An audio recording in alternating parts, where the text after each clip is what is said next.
everyone, so I am Tezis Calante, and for today's video we will be talking about a survival leadership strategy of a plane crash. So I will be giving you a tips how to come out alive in a plane crash. So first you will have to select a seats. So first you will be, I know there is not really a safety safe of a plane crash, but according to Sencha Corbett, an FAA research scientist who specializes in airplane cabin safety, it is really kind of depends on emergency you're going to have. So different parts of the plane can be affected ways depending on what event is, or just reinforce your own propensity for survival by knowing how to get where you need to go. If your first choice is exit block, then you should have a second choice. So you will be sitting in a 5-row seats in emergency exits.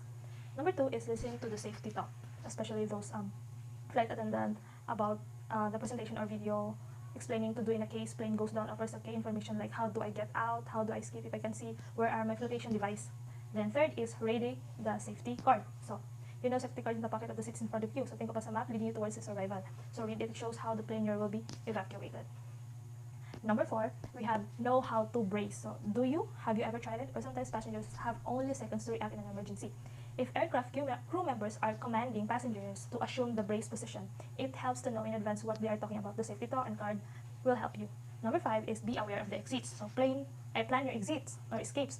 Visualize how you and perhaps children you're traveling with or are going to get out of the plane. So during some emergency, it may be impossible to see the nearest exit before departure. Corbett's recommend counting armrest from your seats to the closest way out. So let's proceed to the And number 6, we have move quickly. You have 90 seconds to get out of the plane after a crash. This includes fire, smoke, sometimes water. Sherwood's advises using 90 seconds as a time frame for escaping.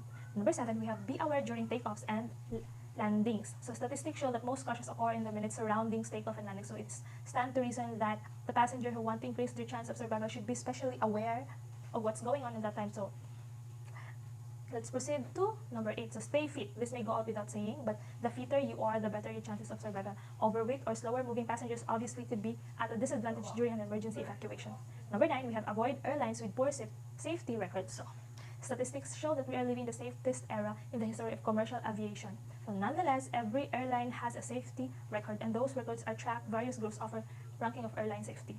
Number 10, we have dress to quick movement. So no high heels or flip-flops, avoid short pants, dress for the possibility that you might have to pass quickly through wreckage or even run away from the plane. So those are the tips for a come out alive in a plane crash. So in this next chapter, or in this next topic, we'll be talking about the items of survival strategy when it comes to have a plane crash, especially you're a plane crash in an island, so na-stuck ka po doon, so you have the capabilities to do this. I will be presenting to you the tools and equipments or other items that could help us to survive longer in a plane crash. So in this survival strategy leadership, we will relate it to the movie of Castaway, which is the main character uses his strategy to live longer in the island. So I think 10 years or 8 years of living in an island. So Fire! Engine 1! Okay.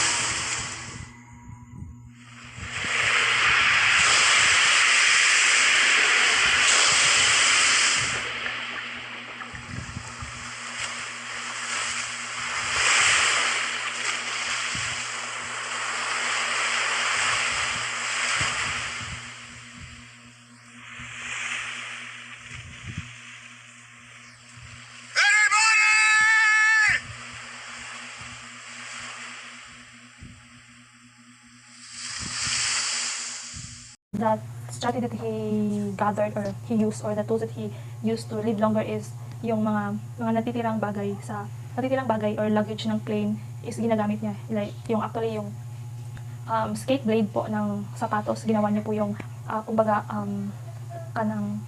yung skating shoes po na blade doon, ginagawa niya po yung pang matulis na bagay, yung kumbaga kutsilyo po, so yun sa atin. So ginagawa niya pa yun pang ginagawa niya yun panghiwa ng mga bagay na kailangan niya gamitin po, like pagbiyak ng niyog or pampatulis ng stick po ng kahoy. So ginagamit niya po yung bilang kutsilyo po para po magamit niya kung ano man yan po, kung ano man yung ginagamitan niya nun.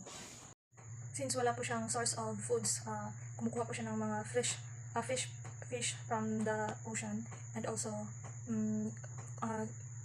inaakyat niya po yung mga puno ng niyog, at sa kuweba po siya nagpapalipas ng gabi if masama po yung weather, and also umiikot-ikot siya sa isla kung ano man po yung maaari niyang matuklasan or magamitan or para po humingi ng tulong if ever na may lumilipas na aeroplano or helicopter sa isla na yun. At saka ginagamit niya po rin po yung mga kahoy na binubuo niya ng letra na help me, para po manotice po siya kahit sobrang layo niya po, para matulungan siya. Pero actually ginagawa talaga ng main character na mag-move forward o gumawa talaga ng action para makawala or makapunta sa isang lugar kung saan makikita siya ng tao or kung saan dumadaan yung mga barko or something like that. Gumawa siya ng isang bangka, balsa ata yun, na woods po yung gamit, at yun po yung nagiging sakayan niya para po kumawala sa isla at pumunta sa trench pod ng ocean kung saan dumadaan yung mga malalaking barko, at doon po siya na natulungan at nasurvive po.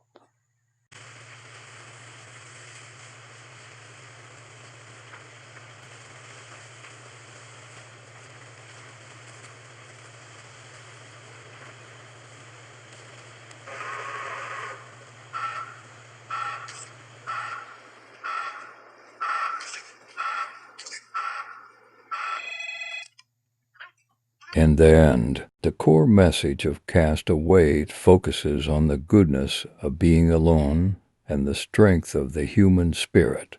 Being alone doesn't necessarily mean being lonely. It is actually in solitude that man learns to be strong, where he learns to depend on his own strength and reflect on his weakness. That's all, thank you.